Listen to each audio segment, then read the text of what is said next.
A deputada Carla Zambelli manifestou-se em vídeo sobre o julgamento pela segunda turma do STF sobre suposta suspeição do ex-juiz Sérgio Moro para julgar o ex-presidente Lula. Segundo a deputada, o julgamento foi um dos maiores erros políticos que o STF cometeu nos últimos tempos. A deputada apontou que houve uma súbita mudança de atitude e de voto por parte dos ministros que voltaram a julgar questão que já havia sido julgada, mas desta vez com resultado diferente. A deputada questionou por que essa mudança repentina de pensamento, de entendimento sobre o direito. Zambelli alertou que a população já tem a percepção de que os ministros do Supremo são contrários ao combate à corrupção. Assista. Boa noite a todos. Eu sou Carla Zambelli, deputada federal por São Paulo, que apesar de ter imunidade parlamentar, sou investigada nos inquéritos das fake news e dos atos antidemocráticos. Demorou 24 horas para que eu pudesse me pronunciar a respeito do julgamento de ontem, que foi um dos maiores erros políticos que o STF cometeu nos últimos tempos. Algumas pessoas me perguntam por que eu me posicionaria, já que pessoalmente tive problemas com o ex-ministro Moro, o ex-juiz Sérgio Moro. Mas a defesa da justiça, a defesa da Lava Jato, a defesa do que a gente chama do combate à corrupção, ela deve estar acima de ideologias e de rixas particulares. Essa interpretação que foi feita ontem, com inclusive mudança de voto da ministra Carmen Lúcia, mostra que o STF errou redundantemente. Essa turma não deveria jamais ter alguns mudado seus votos e outros utilizado de subsídios que nós sabemos que não são verdadeiros. Não houve em nenhum momento durante todo o processo da Lava Jato cerceamento de defesa.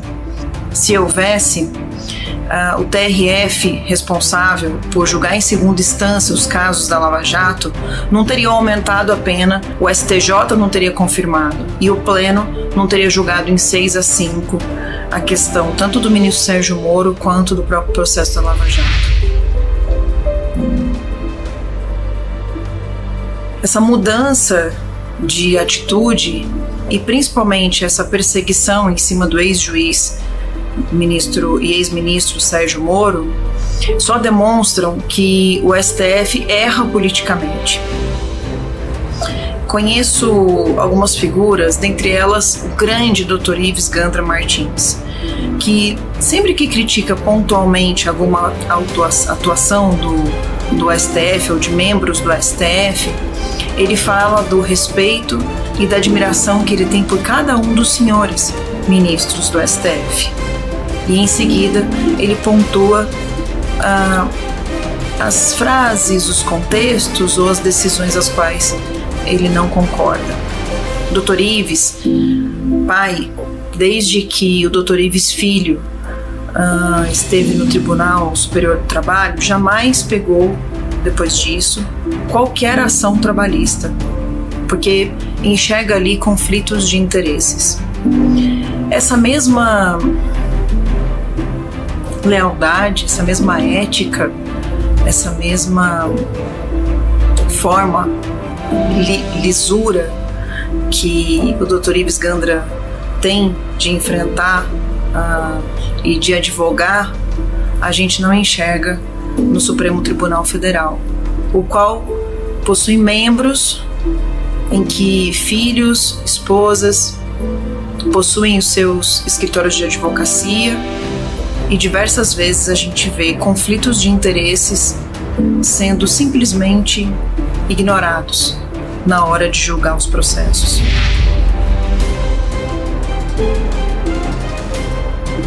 Nós corremos um risco tremendo de que a Lava Jato seja considerada por completo, ou pelo menos no que tange os julgamentos da 13ª Vara, anulados. E isso por quê? Porque uma ministra mudou seu voto? Porque um ministro ao elogiar a atuação de um advogado do PT, chora? Este é o tipo de atuação que a gente espera do Supremo Tribunal Federal? Como deputada federal, espero ser respeitada dentro da minha imunidade parlamentar, mas principalmente como cidadã, com o direito que tenho de criticar pontualmente as ações de ministros do STF, sem em nenhum momento atacar a instituição, sem em nenhum momento adjetivar ministros do STF. Agora eu lhes digo uma coisa: a população tem entendido que vocês, ministros, são contra a luta e o combate à corrupção. A população tem entendido que os senhores são contra a Lava Jato. A população tem entendido que vocês escolheram o pior momento para julgar essa suspeição do ex-juiz Sérgio Moro, que já foi feita outras vezes. E por que será? Por que será que dessa vez é diferente?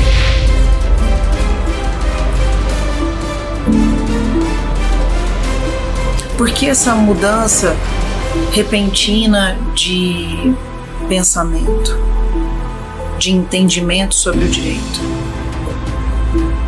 Todos os que foram julgados na 13ª Vara e depois no TRF tiveram sua defesa garantida, ampla.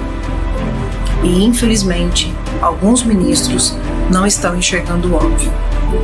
Quero deixar aqui meu sentimento de profunda tristeza pelo golpe que sofre a justiça nesse país e me solidarizar com as pessoas que viram na Operação Lava Jato uma forma de resgatar o orgulho que nós deveríamos sentir do nosso país. Desde ontem tenho o sentimento de ter vergonha. Vergonha. Esse é o sentimento. Muito triste o que aconteceu. E espero de verdade que o Pleno do STF possa ter noção do que fizeram.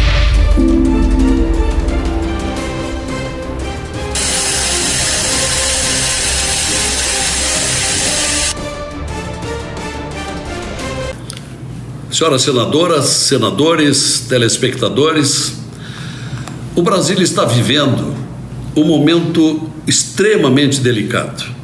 E não é só em função da pandemia, que na verdade é o assunto mais grave que vivemos no país. E onde a palavra vacina é a palavra de ordem, é o que mais precisamos com urgência. Entretanto, há outros assuntos. Por exemplo, o Supremo Tribunal Federal.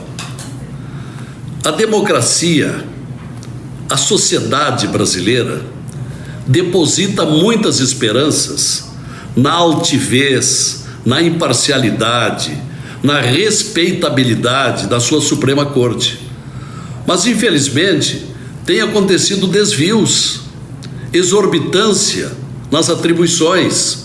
Não me refiro apenas à prisão do deputado recentemente, que foi uma arbitrariedade. Por mais desvairado como foi, e foi o deputado preso, mas não era competência, e não é competência de um ministro do Supremo que ao mesmo tempo exerce funções de polícia, de instaurador de um inquérito, de investigador, de vítima e de julgador. Está tudo errado, não pode. A competência era e é da Câmara dos Deputados e da Comissão de Ética da Câmara para o devido processo legal. Então, nós precisamos, nesta hora, repensar. Eu sempre fui a favor da avaliação dos pedidos de impeachment. Sempre fui a favor da CPI da toga, que não se confirmaram por retirada de assinaturas. Mas nós não podemos perder de vista que isto ainda é viável e provavelmente necessário para nós devolvermos ao Supremo Tribunal a respeitabilidade que ele vem perdendo. Não é por outra causa que tenho como primeiro projeto ao chegar aqui em 2015 foi a PEC 35, para que se altere o sistema de indicação dos ministros do Supremo, através de uma comissão de juristas e prazo de mandato de 10 anos. Eu acho que mais do que nunca está se impondo esta circunstância agora para nós debatermos, para restabelecer a confiança, a esperança, a credibilidade da sociedade brasileira no Supremo Tribunal Federal. E daqui para adiante, sempre que possível, quero trazer ao debate esta questão. O Supremo Tribunal Federal, por suas exorbitâncias, pelo extrapolamento de suas atribuições, está merecendo ser repensado. E a PEC 35 é uma das melhores alternativas. É o que eu precisava dizer e disse.